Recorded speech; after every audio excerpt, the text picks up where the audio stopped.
প্রথমবারে এত পারফেক্ট লাড্ডু হবে আশা করিনি। আসসালামু আলাইকুম, ওয়েলকাম টু শারমিনস ওয়ার্ল্ড। একবার যে লাড্ডু খাবে সেই লাড্ডুর প্রেমে পড়ে যেতে বাধ্য। আমি গাজর খুব বেশি একটা পছন্দ করি না, কিন্তু আয়রাতের পাপার গাজর অনেক বেশি পছন্দ। যেহেতু আমার ধৈর্য কম, তাই আয়রাতের পাপাকে দিয়েছিলাম গাজর কাটতে। গাজর যেহেতু আমার পছন্দের না, তাই ভাবছিলাম যে কেমন হবে খেতে, আর আয়রাতের পাপা খেতে পারলেই হইল। এরকম অনেকবার হয়েছে, আমি নতুন নতুন আইটেম ট্রাই করছিলাম, শেষ পর্যন্ত পারফেক্ট হয়নি। তার মধ্যে মিষ্টি আছে, যেটা আমি অনেকবার ট্রাই করছি বানানোর, কিন্তু এখন পর্যন্ত আমি মিষ্টি পারফেক্টলি বানাইতে পারি না।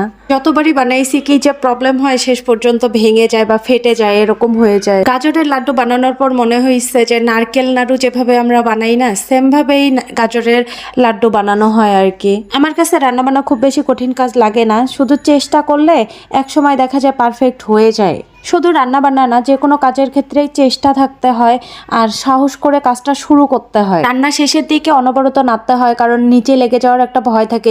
খেয়াল রাখতে হয় নিচে যেন লেগে না যায়। খেয়াল রাখতে হবে যখন সবগুলো একসাথে লেগে থাকবে, একটা থেকে আরেকটা ছড়ায় যাবে না, তখন গাজর রান্না মোটামুটি হয়ে গেছে। এই যে আমার লাড্ডু বানানোর ফাইনাল লুক। আর শেষে আমি একটু সাজায় নিয়েছিলাম গুঁড়া দুধ আর বাদাম দিয়ে। ধন্যবাদ সবাইকে এতক্ষণ সাথে থাকার জন্য, ভিডিও দেখার জন্য। আল্লাহ হাফেজ সবাইকে।